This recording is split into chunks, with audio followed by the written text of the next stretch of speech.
ചെലവിനൊത്ത് ജീവിക്കാൻ പഠിക്കണം. കാരണം എന്ന് വെച്ച് കഴിഞ്ഞാല് ഈ നാട്ടിലെല്ലാം ഇപ്പൊ നടക്കുന്ന കേസ്, ഒരാള് മുടി നീട്ടി വളർത്തി കഴിഞ്ഞാൽ മറ്റവൻ എന്താക്കൂ, അത് കുറച്ചും കൂടി നീട്ടി വളർത്തും. ഒരാള് ചിലപ്പോ പച്ച ഷർട്ട് കല്യാണത്തിനുണ്ടെങ്കിൽ അതേ പച്ച ഷർട്ട് ഇട്ടിട്ട് തന്നെ ഞാനും പോവുള്ളൂ. ഒരാള് നെയ്ക്കിന്റെ ഷൂ മേടിച്ചിട്ടുണ്ടെങ്കിൽ എനക്കും നെയ്ക്ക് തന്നെ വേണം.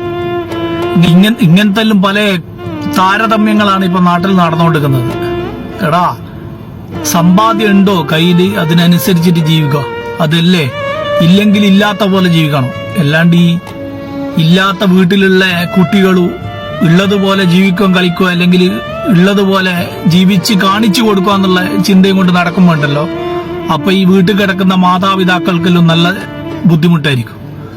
കാരണം എന്ന് വെച്ച് കഴിഞ്ഞാൽ ചിലപ്പോ ഇന്റെ ആഗ്രഹങ്ങൾക്കു ഇന്റെ ഈ പിടിവാശിക്കെന്നുള്ള സമ്പാദ്യവും കാര്യമോ അല്ലെങ്കിൽ ഒന്നും തന്നെ ഉപ്പാന്റെ കയ്യിൽ ഉമ്മാന്റെ കയ്യിലൊന്നും ഉണ്ടായിന്ന് വരൂല. അതെല്ലാം കണ്ടറിഞ്ഞിട്ടുണ്ടല്ലോ, ഒന്ന് ഒതുങ്ങി ജീവിക്കണം നിർബന്ധമായിട്ടും. കാരണം പല പിതാക്കന്മാരെ അവസ്ഥ നമുക്ക് കണ്ടറിയാം. ഞാനും ഒരു പ്രവാസിയാണ്. അപ്പോ ഈ പ്രവാസ ജീവിതത്തിലുണ്ടല്ലോ ഒരുപാട് ഉപ്പമാരെയും ഒരുപാട് പെങ്ങന്മാർ കിടക്കുന്ന ആങ്ങളമാറും, കല്യാണപ്രായത്തെ പെങ്ങന്മാരെ കല്യാണം കഴിപ്പിച്ചു കൊടുക്കാനുള്ള ആങ്ങളേന്റെ ബുദ്ധിമുട്ടുണ്ടാവല്ലോ. ഈ ഉപ്പമാറ് മരണപ്പെട്ടു പോയല്ലോ. ഇതെല്ലാം നമ്മളും കുറെ കണ്ടതാ.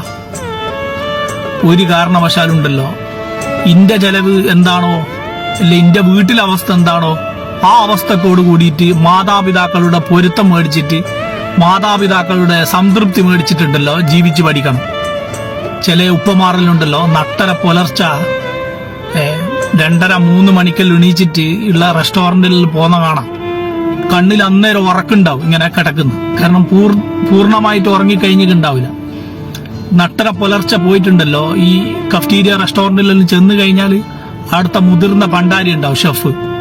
ഓന്റെ ആട്ടും തുപ്പും കേട്ടിട്ടല്ലോ ഈ പ്രായമേറിയ പിതാക്കന്മാർ ഞാൻ ഒരുപാട് കണ്ടത് അതല്ലോ. കാരണം അപ്പൊ മറിച്ച് ഒരു വാക്ക് പോലും പറയാൻ പറ്റൂല ഈ ആൾക്കാർക്ക്. കാരണം എന്ന് വെച്ച് കഴിഞ്ഞാൽ ഈ പണ്ടാരിന്റെ ഒരു ചിന്തയുണ്ട്. ചില പണ്ടാരികളാണ്, എല്ലാവരും ഞാനത് ഉൾപ്പെടുത്തുന്നില്ല. ഞാനാണ് ഇവിടുത്തെ രാജാവ് എന്നുള്ളത്. അതുകൊണ്ട് ഞാൻ ഇനി 4 അടുപ്പുകൾക്ക് ഉള്ളിൽ തന്നെ ഒതുങ്ങിപ്പോകുന്നത് എന്റെ ജീവിതം ഈ ഒരു ചിന്ത കൊണ്ട്. എനിക്ക് എന്ത് നേമത്തും ബറക്കത്തും എനിക്ക് അല്ലാഹു സുബ്ഹാനഹു വ തആല തന്നോ അതിൽ ഇനി സംതൃപ്തിപ്പെടണം. അല്ലാണ്ട് ഇനി ഞാനാണ് വലിയവെന്ന് വിചാരിച്ചിട്ട് എന്റെ കൈച്ചുവട്ടിലുള്ള പണിക്കാരെല്ലാം ഇനി അടിച്ചമർത്തുവാനോ അല്ലെങ്കിൽ ശാസിക്കുവാനോ അല്ലെങ്കിൽ കുറ്റപ്പെടുത്തുവാനോ നിന്ന് കഴിഞ്ഞാൽ ഇന്റെ ജീവിതം ഇങ്ങനെ തന്നെ മൂഞ്ചിപ്പോവുള്ളൂ.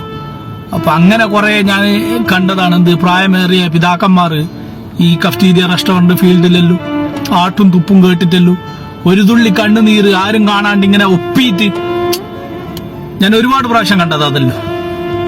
അപ്പോ ആ ഉപ്പമാറ മക്കളാണ് നാട്ടിൽ അടിച്ചു പൊളിയൂ അല്ലെങ്കിൽ നാട്ടിൽ മറ്റോനിക്ക് ഒപ്പിച്ചിട്ടെല്ലാം നടക്കുന്നത്. എടാ, ആ ഉപ്പാന്റെ ഒരു തുള്ളി കണ്ണീരുണ്ടല്ലോ, ആ കണ്ണീരിന് ഇഞ്ഞി കഴിക്കുന്ന ഓരോ മണി ചോറുണ്ടല്ലോ, അതാണ് ഈ ഉപ്പ ഇവിടുന്ന് അനുഭവിക്കുന്ന കണ്ണീര്. അപ്പോ ആ നിലയും വിലയും മറന്നിട്ടുള്ള ഒരു ജീവിതം ഉണ്ടല്ലോ, ഒരു ട്രെൻഡും ഞമ്മക്ക് ആവശ്യമില്ല. അത്രമാത്രം ഒന്ന് ആലോചിച്ചാൽ മതി.